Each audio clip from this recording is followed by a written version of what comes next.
시편 116편 12절 말씀 다 같이 읽어보도록 하겠습니다. 시작. 주께서 내게 베푸신 모든 은택으로 인해 내가 무엇으로 그분께 보답하리요. 아멘. 사실 여러분, 헌금 설교는요, 많은 목회자들이 꺼리는 그런 경향이 있습니다. 심지어 일부 목회자는요, 헌금에 대해 일절 가르치지도 않고 설교하지도 않습니다. 왜냐하면 이 헌금에 대해서는 많은 그리스도인들이 민감하게 반응하기 때문입니다. 어떤 분은요, 헌금 설교로 인해서 시험을 드는 경우도 있고요. 그래서 어떤 목회자는요, 헌금 설교는 잘해야 본전이다라는 말을 하기도 합니다. 그러나 여러분, 감사한 것은 무엇이냐면요, 우리 교회 성도들은 헌금 생활을 잘하고 있다는 것입니다.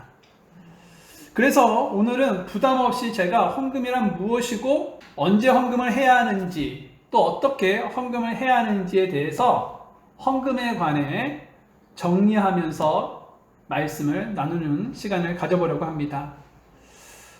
먼저 여러분, 헌금이란 무엇일까요? 이 헌금이란 무엇인지 말씀을 드리겠는데요. 헌금이란 하나님께서 우리에게 베푸신 여러 가지 은혜에 대해 감사와 사랑의 표현이다라는 것입니다. 그래서 여러분, 오늘 본문의 기록자는요, 하나님의 은택을 생각하며 내가 무엇으로 보답하리요 라고 고백하고 있는 것이죠. 즉, 하나님의 은혜에 대해 감사하여 보답하는 행위를 보이고자 했다라는 것입니다. 그래서 오늘 본문장인 17절을 보시면요, 기록자는요, 내가 주께 감사의 희생물을 드린다라고 이야기하고 있다는 것입니다.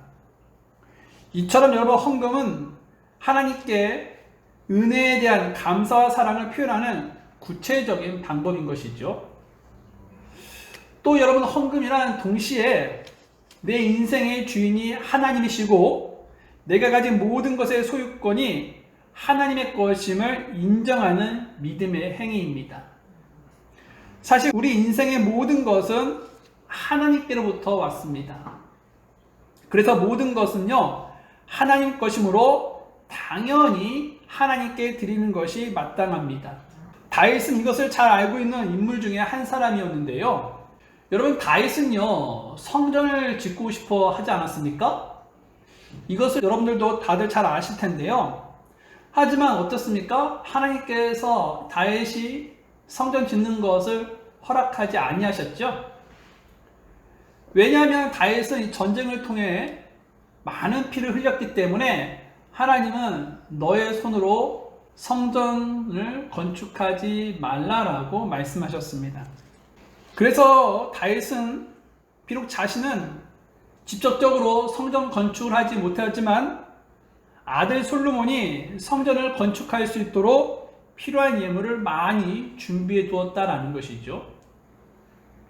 그뿐만이 아닙니다. 다윗은요, 백성들에게도요, 성전 건축에 쓸 그러한 예물들을 드리도록 했다라는 것입니다. 이것은 하나님의 백성들에게도요, 성전 건축을 위해 헌금할 그러한 기회를 준 것이었죠. 하나님의 백성들은요, 자원에서 헌금을 드렸습니다. 그러자 다윗이요, 백성들이 자원에서 헌금을 드린 것을 보고 하나님께 감사의 기도를 드리게 되는데요. 그 감사의 기도 중에 일부가 이런 내용입니다. 역대기상 29장 14절에 그러나 내가 누구며 내 백성이 무엇이기에 우리가 이런 식으로 이렇게 자원하여 드릴 힘이 있겠나이까? 모든 것이 주에게서 나오니 우리가 주의 것에서 주께 드렸을 뿐이니이다.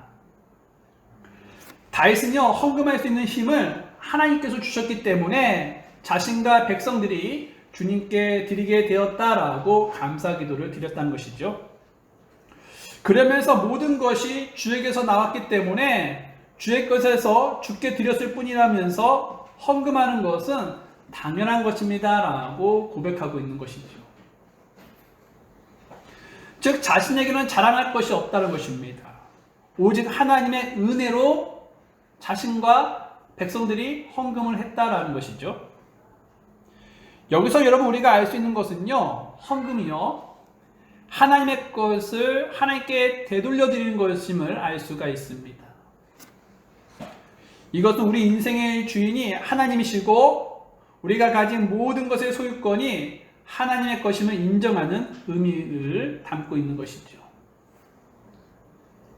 자, 그러면요, 이 헌금의 종류에는 무엇이 있을까요? 헌금의 종류는 어떤 것이 있을까? 이건 여러분 각 교회마다 다 다릅니다. 조금씩 차이가 있는데요. 하지만 우리 교회에서 드리는 헌금의 종류는 다음과 같죠. 먼저 11조가 있고요. 주일헌금, 감사헌금, 성교헌금, 특별헌금, 이와 같은 헌금이 있습니다. 11조는요, 소득의 10분의 1을 드리는 헌금이고요. 예를 들어서 이 11조는요, 100만 원의 수입이 있으면 그 중에서 10분의 1인 10만 원을 드리는 것이 11조 헌금입니다.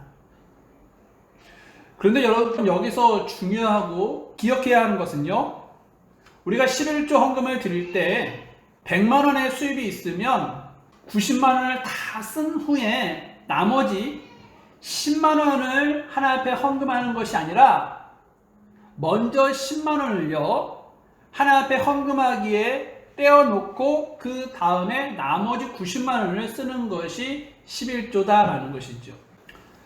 자, 주일헌금은요, 매일 주일 경배 때마다 드리는 헌금입니다. 이 헌금은요, 지난 한 주 동안 하나님의 사랑과 보호하심의 은혜를 기억하여 감사의 그런 고백과 감격의 마음으로 드리는 헌금이죠. 감사헌금은요, 하나님께 받은 여러 가지 은혜에 대해서 감사하는 의미로 드리는 헌금이죠. 예를 들어서 생일이나 취업, 그리고 졸업, 또 승진, 이런 감사한 일에 대해 드리는 헌금이 감사헌금이다라는 것입니다. 성교헌금은요, 국내 및 해외 선교를 위하여 드리는 헌금인데요. 성교헌금은 선교와 전도 등 복음 전파에 쓰여지고 있다는 것입니다. 특별헌금은요, 어떤 목적성을 두고 드리는 헌금인데요.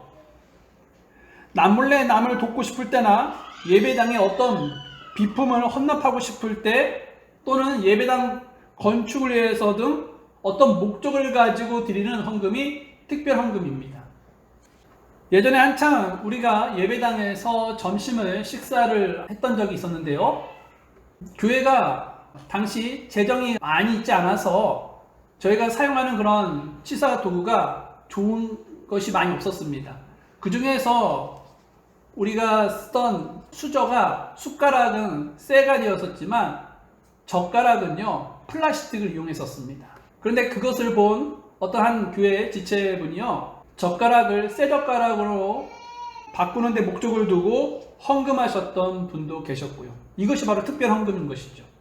또 여러분, 형제 자매들이 아프거나 병원에 입원하거나 어려운 처지에 놓인 경우 그분들이 써달라는 목적으로 헌금하셨던 분도 있습니다. 이것이 바로 특별 헌금입니다. 특별 헌금은요, 이처럼 어떤 목적을 두고 헌금하는 것을 말하죠. 그러면 왜 헌금을 드려야 할까요? 우리가 지금 하나님 앞에 헌금을 하고 있는데 왜 헌금을 하고 있는지 그 이유를 여러분 알고 헌금을 하고 계십니까? 바로 첫 번째 이유가 하나님의 명령이기 때문에 우리는 하나님 앞에 헌금을 하고 있는 것입니다. 잠언 3장 9절 말씀을 잠깐 펴볼까요? 잠언 3장 9절입니다.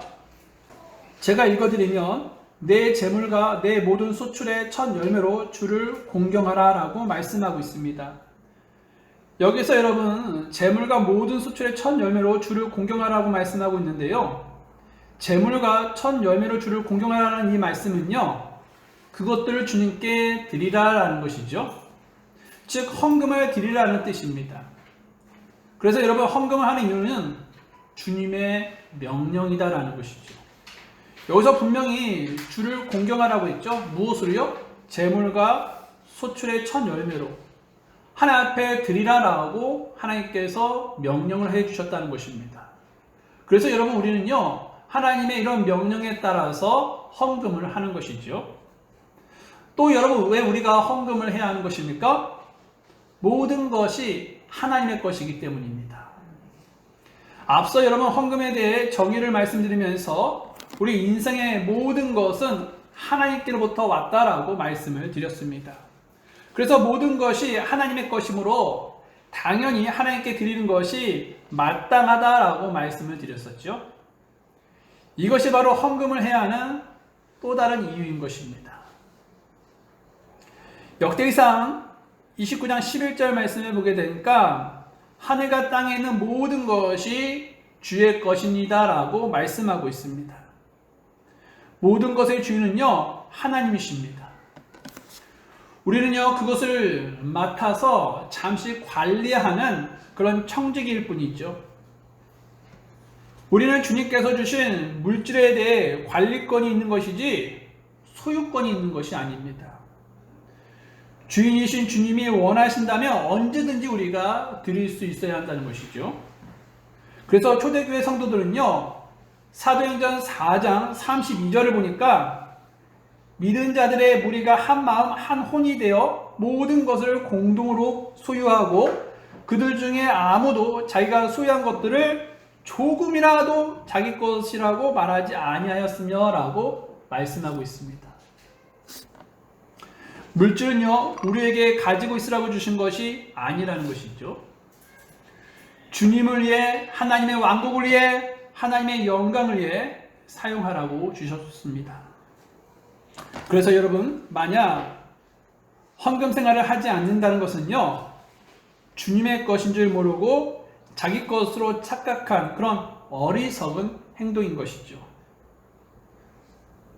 그러면 여러분은 이 세상의 모든 것이 하나님의 소유임을 인정하고 계십니까? 네. 말로만 하나님의 소유권을 인정해서는 안 됩니다. 신앙생활에서도 하나님의 소유권을 우리는 인정을 해야 하는 것이죠. 그것이 바로 무엇입니까? 헌금 생활인 것입니다. 여러분 우리가 우리의 가진 모든 것이 하나님의 것임을 인정하고 받아들일 때 우리는 저절로 자연스럽게 마땅히 헌금 생활을 하게 됩니다. 또 여러분 헌금을 왜 해야 합니까? 하나님을 사랑하기 때문에 우리는 헌금을 하는 것입니다. 우리가 지금의 배우자와 연애할 때를 우리가 한번 생각해 보십시오. 연애할 때 상대에게 좋은 것을 해주고 싶은 마음이 가득하지 않았습니까? 그런데 여러분 마음만 가득한 것이 아니라 또 무엇도 가득했습니까? 그 마음에 행동도 가득했다는 것입니다. 시간을 사용하게 되고 돈을 사용하게 되고 게다가 정성을 더하게 되어서 그 상대를 기쁘게 해주려고 사랑하니까 더 그 사람과 함께 하려고 많은 시간과 돈을 투자했다라는 것입니다. 헌금도 마찬가지라는 것이죠. 하나님을 사랑하기 때문에 하나님을 사랑하는 표현으로 헌금을 하는 것이죠. 그래서 하나님을 사랑하지 않으면요 단 1원도요 헌금을 할 수가 없는 것입니다. 1원 하면 많은 사람들이 우습게 여기죠. 단돈 1원 이렇게 우습게 여긴다는 것입니다. 하지만 여러분 하나님을 사랑하지 않으면 단 1원도 못 드리는 것이 사람의 마음이죠. 너희 보물이 있는 곳 거기에 너희 마음도 있으리라 라는 말씀에서 우리는 이것을 잘 알 수가 있다는 것이죠. 우리는 하나님을 사랑하기 때문에 헌금을 하는 것입니다. 하나님을 사랑하지 않는 자는 헌금을 하지 못하지요. 자, 그러면 어떻게 우리가 헌금을 드려야 할까요? 여러분들은 분명히 하나님을 사랑하는 자이기 때문에 하나님께 헌금을 하는 자들일 것입니다. 자, 그렇다면 우리는 어떻게 헌금을 드리는 것일까? 라는 것에 궁금증이 있을 것입니다. 여러분, 어떻게 헌금을 드려야 합니까? 그것은요, 극심한 가난 속에서도 넘치는 기쁨으로 헌금을 해야 한다라는 것입니다. 고린도후서 8장 말씀을 잠깐 볼까요? 고린도후서 8장 말씀입니다. 여러분, 우리가 형편이 좋지 않아도요, 우리가 지금 수중에 돈이 많이 없어도요, 넘치는 기쁨으로 헌금을 해야 하는 것입니다. 고린도후서 8장 1, 2절 말씀을 볼 건데요. 한번 다 같이 읽어볼까요? 고린도후서 8장 1, 2절 말씀입니다. 읽겠습니다. 시작. 형제들아, 또한 우리는 마케도니아 교회에 주어진 하나님의 은혜를 너희에게 알리노라. 즉 고난의 큰 시련 속에서도 그들의 넘치는 기쁨과 극심한 가난이 그들로 하여금 풍성하고 너그러운 선물을 넘치도록 하게 하였느니라. 지금 마케도니아 교회들은 하나님께 헌금을 했다라는 것입니다. 그런데 여러분, 당시 마케도니아 교회들은 어떠한 상태였냐? 고난의 큰 시련과 가난으로 어려움을 겪고 있는 상태였다라는 것이죠. 하지만 그들은요, 자기들보다 더 어려움에 처한 그런 교회를 보고 돕기 위해서 구제 헌금을요, 넘치는 기쁨으로 헌금을 했다라는 것입니다. 즉 아낌없이 헌금을 했다는 것입니다. 이처럼 여러분, 헌금은요, 가난 속에서도 넘침으로 그리고 기쁨으로 하나님께 헌금을 하는 것입니다. 그래서 여러분, 마케도니아 교회들뿐만 아니라 성경에서는요, 많은 그런 믿음의 사람들이 가난 중에서도 아끼지 않고 최선을 다해서 헌금을 했다라는 것입니다. 마가복음에 나오는 그런 가난 과부가 대표적인 예인데요. 그녀는요, 2렙돈을 헌금을 했습니다. 2렙돈은 얼마 안 되는 그런 헌금입니다. 그런데 여러분, 주님은 그녀가 헌금하는 것을 보시고 그녀가 부유한 자들이 헌금한 것보다 더 많이 헌금했다라고 말씀하고 있다는 것이죠. 주님은 그 이유도 설명해 주셨는데요. 그것이 무엇이었냐? 그녀가 궁핍한 가운데서 자기가 가진 모든 것, 즉 자기 생활비 전부를 헌금했기 때문이라고 말씀해 주셨습니다. 부유한 자들은요, 그녀가 드린 그 2렙돈보다 액수로는 더 많이 헌금했지만 가진 것 또는 남은 것의 비율로 보면 그녀보다 비교할 수 없이 적게 헌금을 했다는 것입니다. 과부는 극심한 가난 속에서도 넘치는 기쁨으로 헌금을 했습니다. 여기서 여러분, 우리는요, 극심한 가난 속에서도 넘치는 기쁨으로 헌금을 해야 한다는 것을 배울 수가 있게 됐죠. 여러분, 헌금은 돈이 많고 넉넉하다고 해서 많이 하는 것은 결코 아닙니다. 그의 마음이 정말로 하나님을 사랑하는가 안 하는가, 이런 것에서 또 갈리게 되죠. 여러분, 가난하더라도 또 넉넉하지 않은 형편이라 하더라도 하나님을 사랑한다면 최선을 다해서 헌금을 하게 된다는 것이죠. 또 우리는 어떻게 헌금을 드려야 하는 것입니까? 바로 자원하는 마음으로 헌금을 해야 합니다. 고린도후서 8장 3절 말씀을 제가 읽어드리겠는데요. 내가 증언하노니 그들은 자기 힘이 닿는 대로 하였고 참으로 자기 힘 이상으로 자원하여 하였으며. 간혹 어떤 분들은 헌금을 하면서 눈치를 보면서 헌금을 하는 분이 있습니다. 그러면서 체면 때문에 아니면 누구보다 더 내야 하는 그런 경쟁심으로 헌금을 하는 분들도 또 있지요. 하지만 여러분, 하나님은요, 자원하여 드리지 않는 그런 헌금을 결코 기뻐하지 않는다는 것입니다. 아나니아 삽비라 부부를 여러분 생각해 보십시오. 그들은요, 하나님께 바치기로 한 작정 헌금의 일부를 감추었습니다. 그리고 나머지를 헌금을 드렸었지요. 그들은요, 막상 땅을 팔고 보니까 아까운 그런 마음이 들었습니다. 하지만 바나바가 자기 밭을 팔아서 사도들에게 바쳤을 때 지체들에게 칭송의 대상이 되는 것을 보고 이 아나니와 삽비라 부부도요, 사람들에게 칭찬을 듣고 싶었습니다. 그래서 일부를 감추고 일부를 전부인 것처럼 바치려고 했다라는 것이죠. 즉 인색하게 억지로 마지못해 헌금을 하려고 했다라는 것입니다. 결국 이 부부는요, 베드로가 회개할 수 있는 기회를 주었음에도 불구하고 끝까지 거짓말을 하게 되죠. 그래서 여러분, 이들 부부는요, 한날에 죽는 그런 변을 당하고 맙니다. 하나님은 이처럼 남의 눈을 의식한 위선적인 그런 헌금 자세를 결코 기뻐하지 않는다는 것이죠. 하나님은 자원하여 드리는 그런 헌금만을 받으신다는 것입니다. 여러분, 우리가 여기서 배울 것은요, 헌금을 할 때 누구의 눈치를 보고서 헌금해서는 안 되는 것입니다.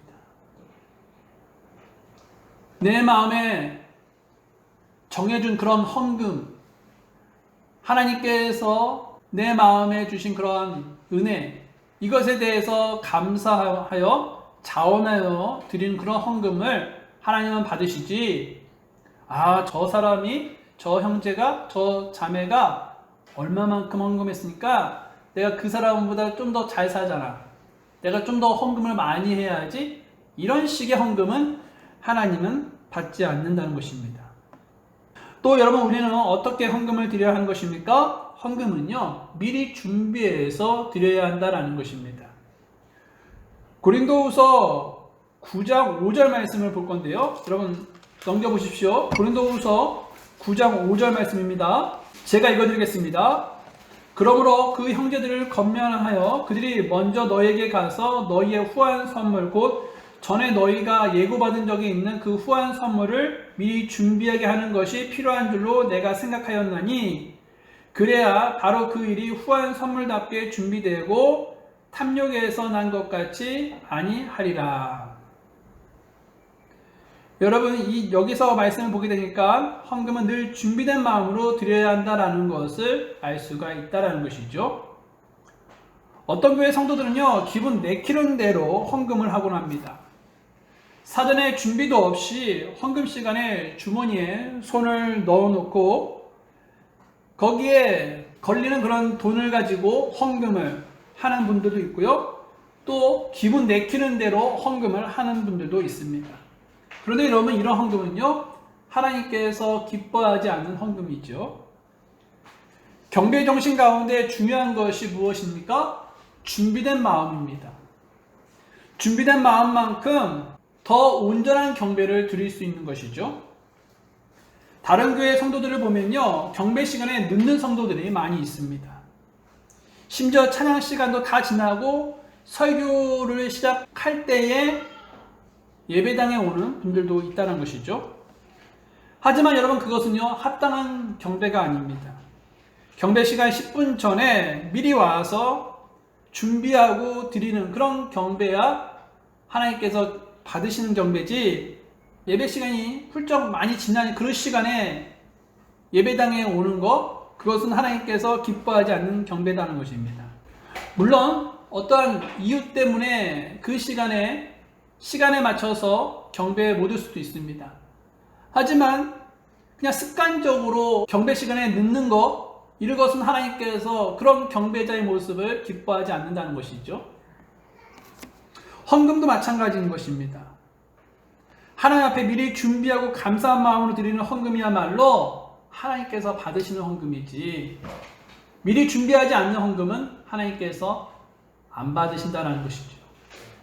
또 우리는 어떻게 헌금을 드려야 하는 것입니까? 헌금은요, 규칙적으로 드려야 한다는 것입니다. 고린도후서가 펴져 있는데요, 이번에는 고린도전서로 한번 넘어가 보겠습니다. 고린도전서 16장 말씀을 펴볼게요.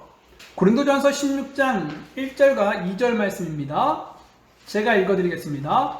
한편 성도들을 위한 모금에 관하여는 내가 갈라디아 교회들에 명한 것 같이 너희도 그렇게 하라. 주의 첫날에 너희 각 사람이 하나님께서 자기 일을 번창하게 해주신 대로 자기 곁에 모아두어 내가 갈 때에 모으는 일이 없게 하라. 성도들을 위한 모금을, 즉 헌금을 언제 모아두라고 지금 말씀하고 있습니까? 주의 첫날이다 라는 것입니다.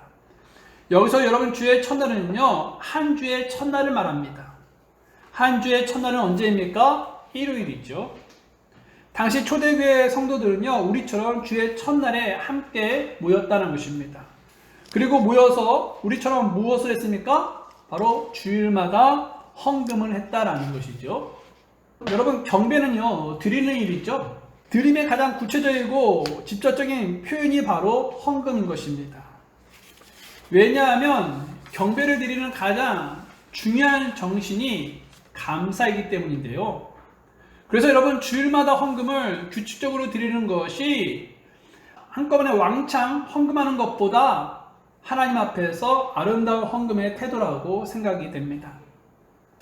또 어떻게 헌금을 드려야 하는 것입니까? 하나님께서 번성하게 해주신 대로, 하나님께서 번창하게 해주신 대로 헌금을 해야 한다라는 것이죠. 앞서 여러분 우리가 고린도전서 16장 2절 말씀을 읽어드렸는데요. 다시 한번 읽어드리면요. 주의 첫날에 너희 각 사람이 하나님께서 자기 일을 번창하게 해주신 대로 자기 곁에 모아두어 내가 갈 때 모으는 일이 없게 하라. 하나님께서 자기 일을 번창하게 해주신 대로 헌금을 모아두라 라고 말씀하고 있다는 것입니다. 이것은 얼마의 수입이 있느냐에 따라 헌금의 액수가 변동될 수도 있다는 것이죠. 수입이 늘면 헌금의 액수도 늘어나야 한다는 것입니다. 반대로 수입이 줄면 헌금의 액수도 줄어들 수도 있다는 것이죠. 그래서 만약 월급이나 연봉이 늘었다면 전보다 헌금을 늘리는 것이 주님 앞에서 옳은 일입니다. 반대로 여러분 월급이나 연봉이 줄어들었다면 헌금을 전부 다 줄일 수도 있는 것이죠. 헌금은 이처럼 하나님께서 자기 일을 번창하게 해주신 대로 드려야 마땅하다는 것입니다. 그러면 여러분, 얼마를 주님께 헌금을 해야 하는 것입니까? 그것은요, 적어도 우리가요, 수입의 10% 이상은요, 드려야 한다라는 것입니다. 구약에 보면요, 이스라엘 백성들은요, 11조를 드렸습니다. 그런데 그들이 꼭 10분의 1만 드린 것이냐? 그것은 아니라는 것이죠. 그들이 드린 11조는 모두 세 종류가 있었습니다. 첫째가 우리가 잘 알고 있는 레인들을 위한 11조다라는 것이죠. 민수기 18장 24절 말씀에 보게 되니까 그러나 이스라엘 자손의 11조 곧 그들이 주께 거제 헌물로 드리는 것을 내가 레위 사람들에게 주어 상속하게 하였나니 그러므로 내가 그들에게 말하기를 그들은 이스라엘 자손 가운데서 상속 재산을 갖지 못하리라 하였노라. 이스라엘 백성들이 여러분 가나안을 정복했을 때 레위 사람들은요, 다른 지파들처럼 생계를 위한 그런 땅을 분배받지 못했다는 것입니다. 왜냐하면 그들이 주님을 위한 제사장직을 맡았기 때문이죠. 그래서 하나님은 이스라엘 백성들이 하나님께 드리는 그 11조를 레위 사람들이 받게 했다라는 것입니다. 성경은 이 사실을 가리켜 11조를 주께서 레위 사람들에게 상속 재산이 되게 했다라고 말씀하고 있다는 것이죠. 그러니까 하나님은 자신을 위해 전임으로 사역하는 그런 사람들의 생계를 지원하기 위해서 11조를 드리게 했습니다. 그런데 이런 11조 외에 다른 또 11조가 있다는 것입니다. 방금 우리는 레위 사람들에게 드리는 그런 11조를 살펴봤는데요. 또 다른 11조가 있다는 것인데 그 또 다른 11조는요. 신명기 14장 22절에서부터 23절입니다. 제가 읽어드리면요. 너는 해마다 밭에서 나는 내 씨의 모든 소출에서 진실하게 11조를 드릴 것이며 라고 말씀하고 있는데요. 하나님은 백성들에게 또 11조를 드리라 라고 말씀하고 있다는 것입니다.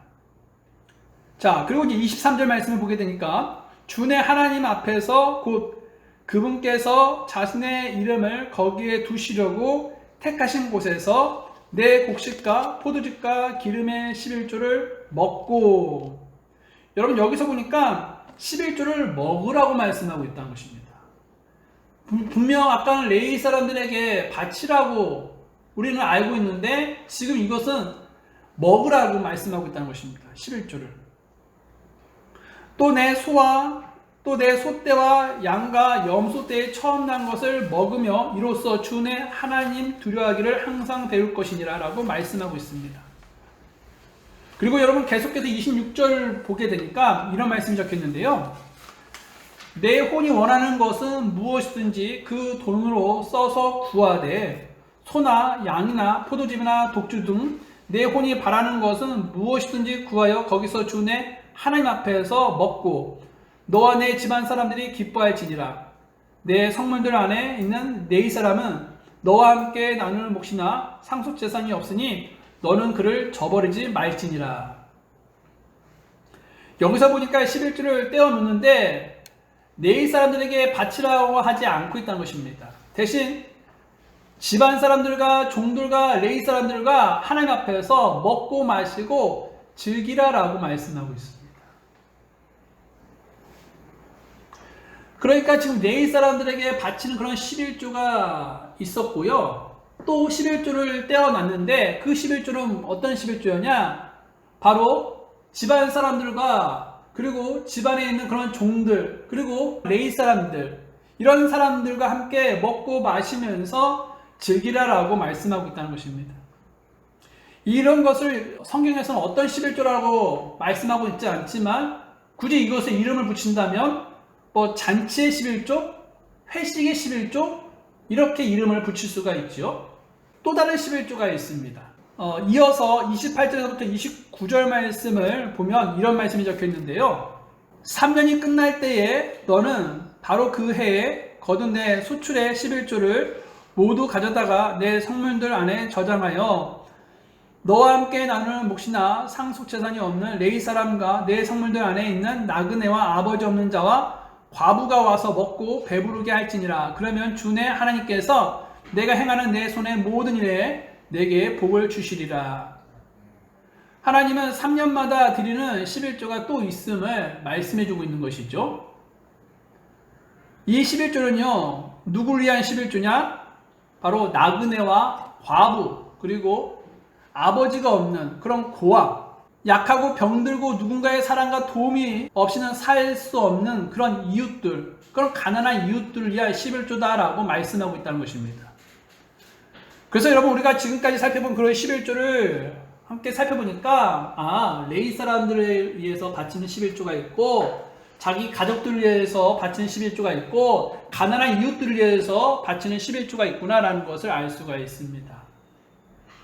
레위 사람들을 위한 그런 11조는 10%죠. 소득의 10%를 11조가 되는 것이죠. 또한 집안 사람들과 레위 사람들이 하나님께 감사하며 먹고 마시는 그런 11조를 또 10% 또 떼놔야죠. 그리고 3년마다 가난한 사람들을 위해 11조를 또 떼놔야죠. 이것이 3.3%입니다. 그래서 여러분 지금까지 살펴본 그런 11조를 모두 합치면 23.3%의 11조를 구약 성도들은 하나님께 드렸다는 것을 알 수가 있죠. 그런데 여러분 구약 성도들은요 11조만 하나님 앞에 헌금했던 것이 아니었다는 것입니다. 그러니까 다시 말하면 23.3%만 하나님께 헌금한 것이 아니라 감사 예물도 드렸고요 서원 예물도 드렸고 자원 예물도 하나님 앞에 드렸다는 것입니다. 그들은요 다양한 목적으로 헌금을 했다는 것입니다. 그래서 여러분 이런 헌금을 모두 포함하면요 23.3%가 훨씬 더 넘는 그러한 헌금을 했다는 것을 알 수가 있죠. 그렇다면 여러분 우리는 23.3%가 넘는 그런 헌금을 해야 하는 것입니까? 우리도? 여러분 구약의 11조는 의무였죠. 그래서 여러분 23.3%가 훨씬 넘는 헌금을 하게 된 것입니다. 그러나 여러분 오늘날 우리가 드리는 이 11조는 의무가 아닙니다. 우리가 드리는 11조는요 주님을 사랑하고 주님이 우리에게 주신 그런 은혜에 감사하기 위해서 드리는 11조이죠. 그래서 우리는요 반드시 23.3% 그거 넘는 그런 헌금을 할 필요는 없습니다. 그렇게 헌금을 하지 않아도 하나님께 혼나지 않고 벌받지 않습니다. 하지만 여러분, 우리가 수입의 10분의 1을 최소한의 기준으로 삼고 헌금은 해야 한다는 것입니다. 그러면서 더 나아가 그 이상을 하나님 앞에 드려야 하는 것이죠. 왜 그렇습니까? 앞서 여러분, 우리가 고린도후서 8장 2절 말씀을 보게 되니까 마케도냐 교회들이 극심한 가난 속에서도 어떻게 헌금을 했어요? 풍성하고 넘치도록 하나님 앞에 헌금을 했기 때문이다라는 것입니다.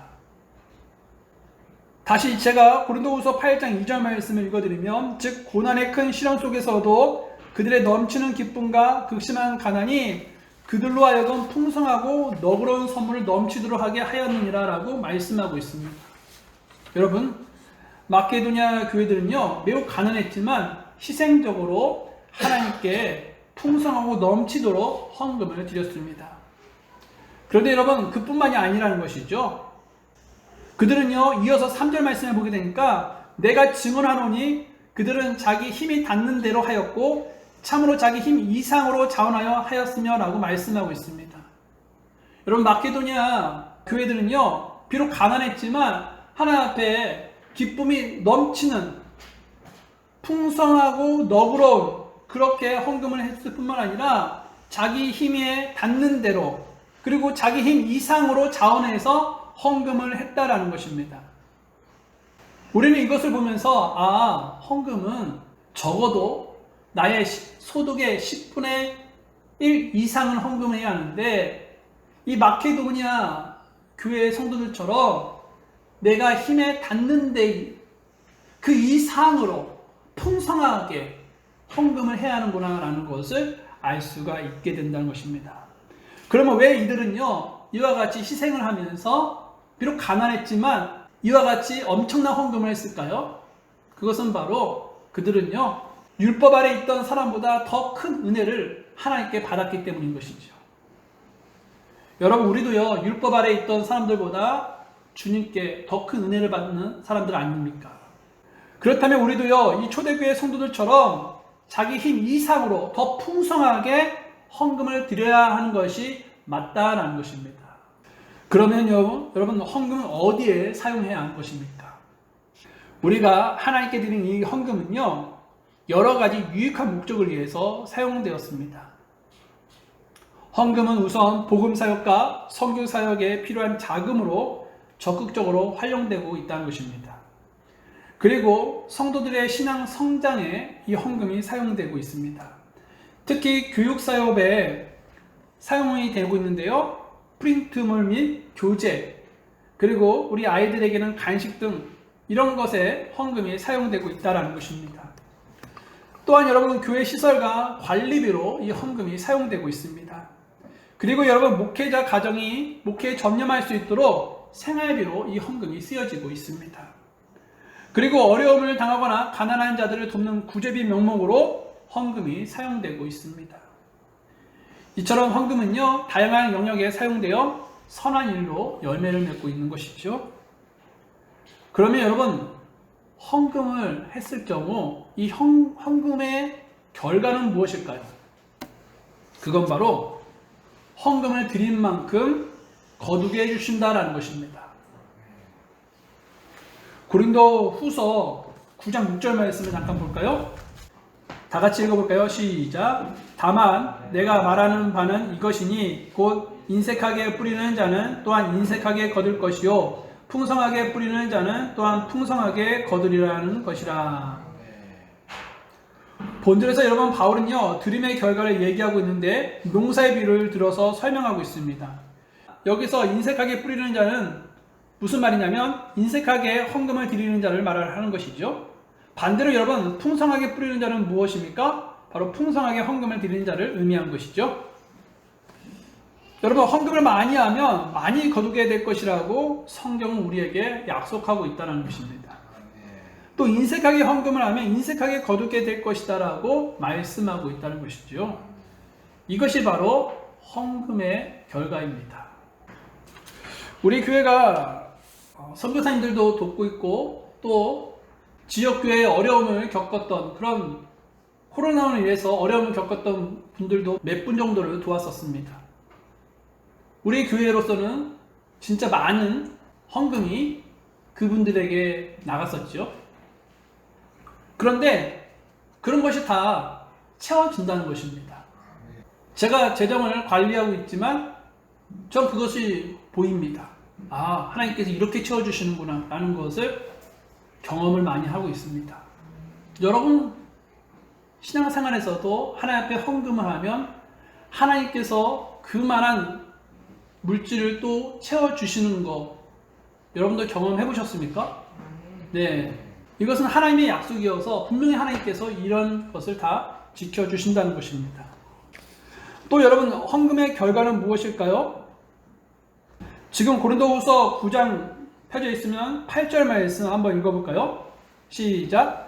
하나님께서 모든 은혜를 너희에게 넘치게 할 수 있나니 이것은 너희가 항상 모든 것에 전적으로 넉넉하여 모든 선한 일을 풍성하게 하려 하심이라. 하나님은 풍성한 분이시죠. 그래서요 하나님은요 헌금하는 이들을 영육간에 모든 은혜로 넘치게 하신다라는 것입니다. 그러면 왜 하나님은요 헌금하는 이들에게 이와 같은 복을 주실까요?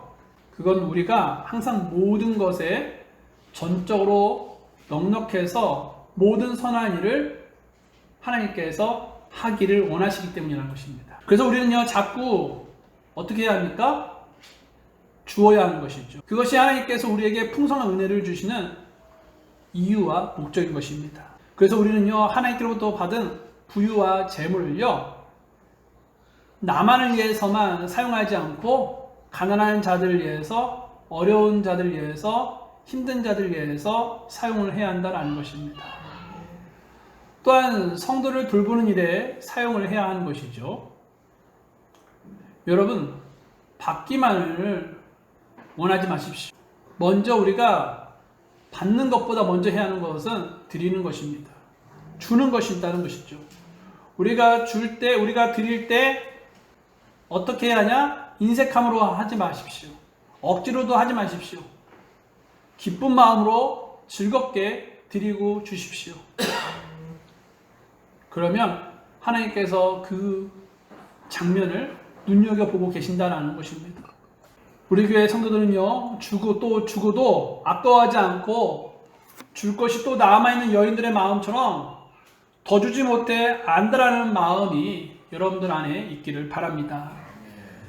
또 여러분 헌금의 결과는 무엇일까요? 바로 하나님께 영광을 돌리게 된다는 것입니다. 13절 말씀을 다 같이 한번 읽어보겠습니다. 13절 말씀 읽겠습니다. 시작. 그러는 동안 이 섬김 직무의 실행을 통해 너희가 그리스도의 복음을 시인하며 복종한 것과 또 그들과 모든 사람들에게 너그러이 나누어 준 것으로 인해 그들이 하나님께 영광을 돌리고. 이 말씀은요 예루살렘 교회가 박해를 받아 재정적으로 어려움을 겪고 있었는데 그 소식을 들은 고린도 교회 성도들이 물질로 그들을 돕자 예루살렘 교회가 어떻게 했다는 것입니까? 하나님께 영광을 올려드렸다는 것입니다. 여러분 사람의 최고의 목적이 무엇입니까? 사람이 사는 이유가 무엇입니까? 바로 하나님께 영광을 돌리는 것입니다. 하나님께 영광을 돌린다는 것은 하나님의 기뻐하시는 뜻이 완벽하게 이루어졌다는 것을 의미하죠. 이처럼 여러분 헌금을 드리면요 하나님께 영광을 돌리게 되는 것이다라는 것입니다. 그래서 여러분 우리가 이 땅에서 태어난 목적을 헌금을 드릴 때 이룰 수가 있는 것이죠. 여러분 우리가 헌금을 드릴 때 하나님께서 영광을 받으신다는 것입니다. 여러분 그래서 우리는요 우리의 사는 목적과 이유가 하나님께 영광이기 때문에 헌금 생활을 해야 한다라는 것이죠. 헌금은 여러분 은혜로 하는 것입니다. 혹시 여러분은 경배 중에 제일 싫은 순서가 무엇입니까? 설교 시간입니까? 헌금하는 시간입니까? 믿지 않는 자들이 볼 때 경배 중에 제일 눈에 거슬리는 것이 아마도 헌금하는 시간일 것입니다. 하지만 우리는 헌금을 할 때 주님의 은혜에 감사하는 마음으로 헌금하는 시간이 가장 즐겁고 신나고 기쁜 시간이 되기를 바랍니다. 그래서 하나님께 영광 올려드리는 그러한 성도들이 되기를 주의 이름으로 바랍니다.